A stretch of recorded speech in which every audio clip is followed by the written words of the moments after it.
You are standing at the edge of your yard, watching your child play. A tick crawls up their sock. You did not see it arrive. By tonight, it will be embedded in their skin, feeding. Lyme disease takes 3 to 4 weeks to show. By then, it is too late. Now, I want you to sit with this for a moment. This tick did not climb a fence or swim across a moat. It walked straight through your yard because nothing told it to stop. I am Haruto Sato. I have spent 20 years studying how plants speak to pests. My grandmother grew lavender along every border of her garden in Kyoto, and the insects knew to stay back. She never called it science. She just called it living smart. Today I am going to show you the 4 plants that make your yard invisible to ticks. We start here with lavender because it is the foundation, the perimeter you build first. Lavender does one thing so well that most people miss it entirely. The plant releases a compound called linalool from tiny oil glands on every leaf and stem. Linalool scrambles the tick's ability to smell you. It cannot detect your heat or your breath.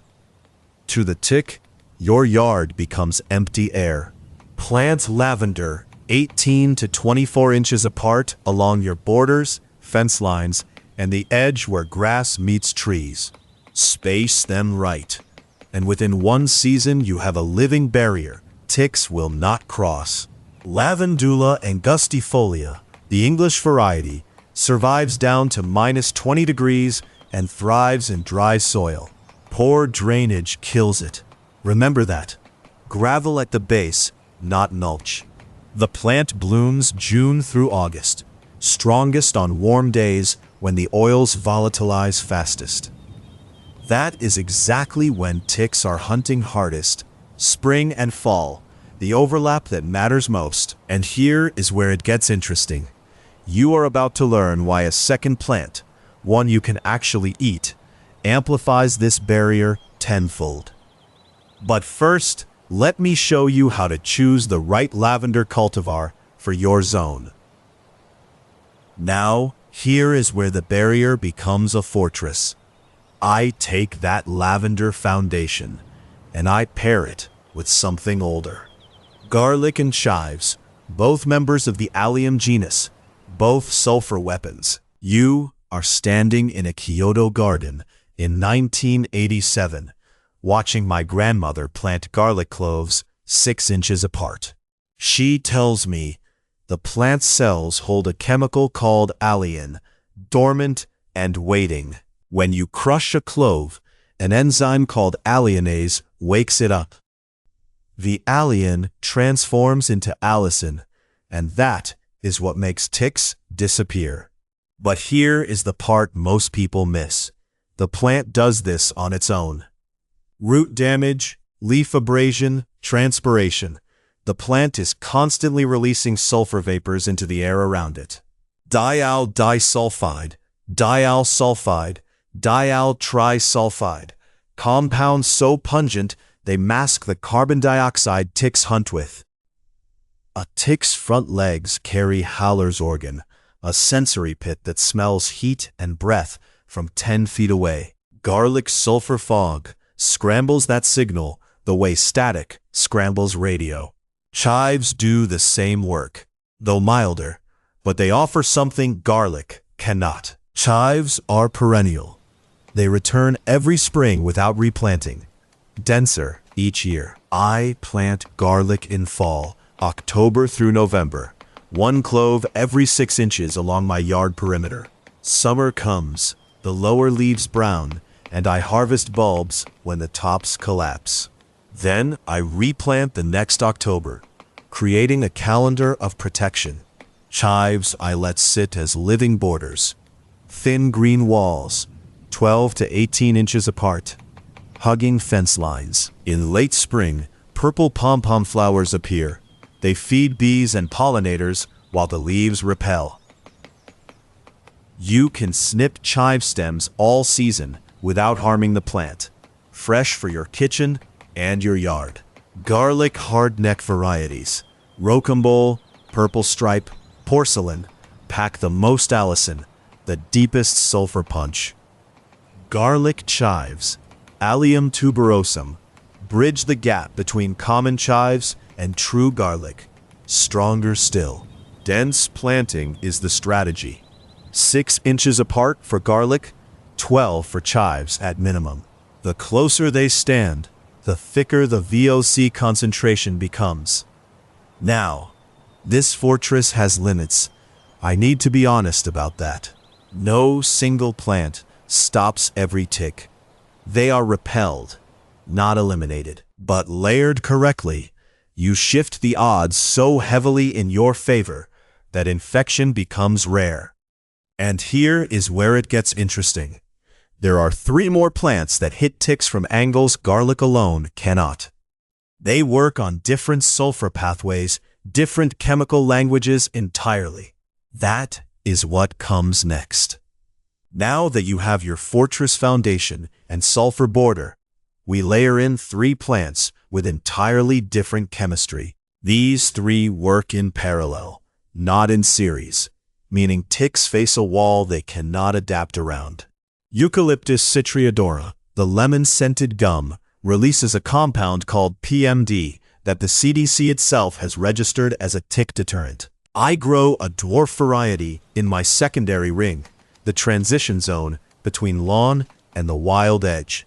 This is where ticks migrate laterally from leaf litter, moving through the lowest 18 inches of vegetation.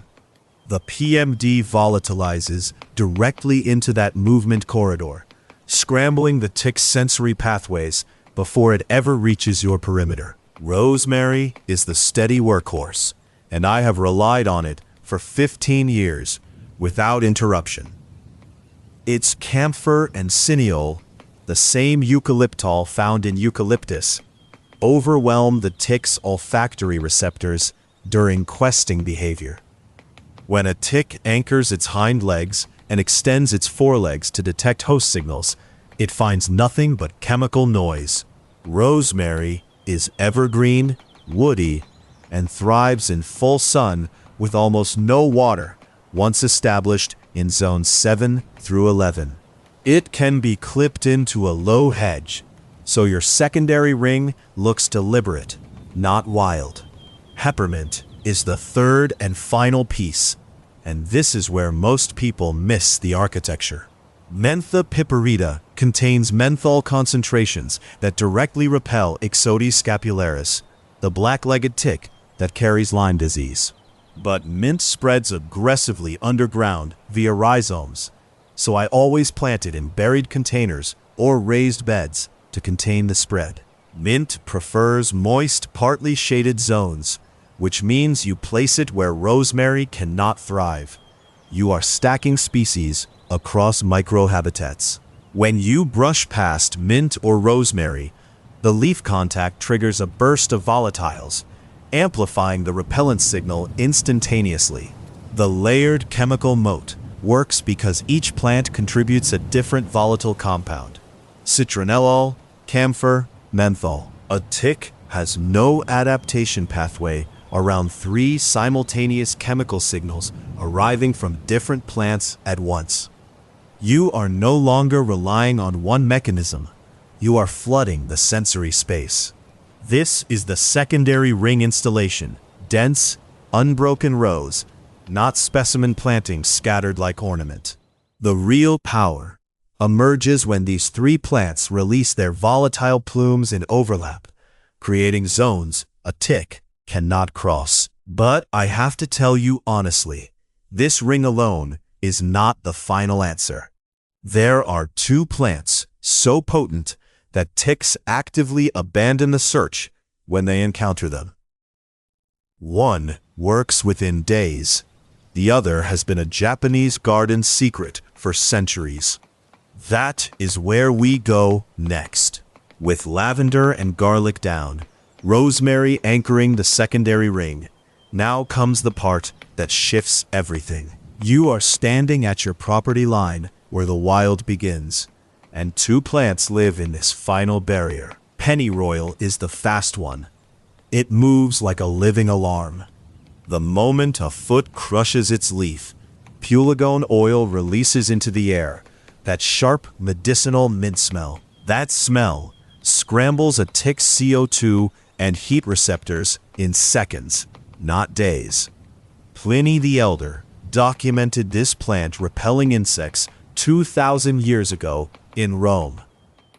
Medieval households scattered pennyroyal on floors to stop fleas crawling through their homes.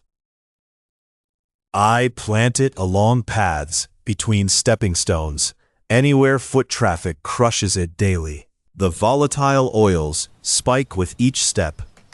The barrier strengthens with every person who walks it. Now cedar is different. Cedar is the slow fortress, and it kills. Eastern red cedar, Juniperus virginiana, holds cedarwood oil in its heartwood and bark. That oil contains cedrol, a compound that breaks down a tick's protective lipid layer. The tick desiccates. It dies from water loss, not repulsion. The EPA registered cedarwood oil as a minimum risk pesticide, precisely because it works. Cedar mulch spreads 3 feet wide along your yard's woodland edge, a research-backed barrier. The oil volatilizes slowly from the wood itself. No crushing needed, no foot traffic required. And here is where Japanese gardens enter the story most people never hear. For centuries, temple designers planted hinoki cypress and sugi cedar around sacred perimeters. They chose these trees for spiritual purity in Shinto tradition. But the dense aromatic cedar border did something else. It made ticks invisible to the grounds. Japanese landscape architects had accidentally engineered a tick-hostile zone 400 years before Lyme disease was named. Pennyroyal hits fast. Cedar lasts forever. Together they are unbreakable. Look at what we have just built together. Lavender as your foundation, garlic amplifying it tenfold. Then rosemary, eucalyptus, mint, creating the stacked chemical moat. Now pennyroyal and cedar close the perimeter. One fast, one lethal and enduring. 5 plants. 5 completely different chemical signals. A tick cannot adapt to this. Your yard is no longer a hunting ground. It becomes invisible to them. When you walk your property line now, notice where the wild meets your grass. Plant pennyroyal there. Lay cedar chips 3 feet deep. Watch where your family moves most. Those paths are the ones to crush the pennyroyal hardest. One question. Which of these 5 plants will you put in the ground this week, and why that one first? I read every comment you leave. Tell me what grows in your soil, and I will help you choose. The greatest protection is the one you build with your own hands.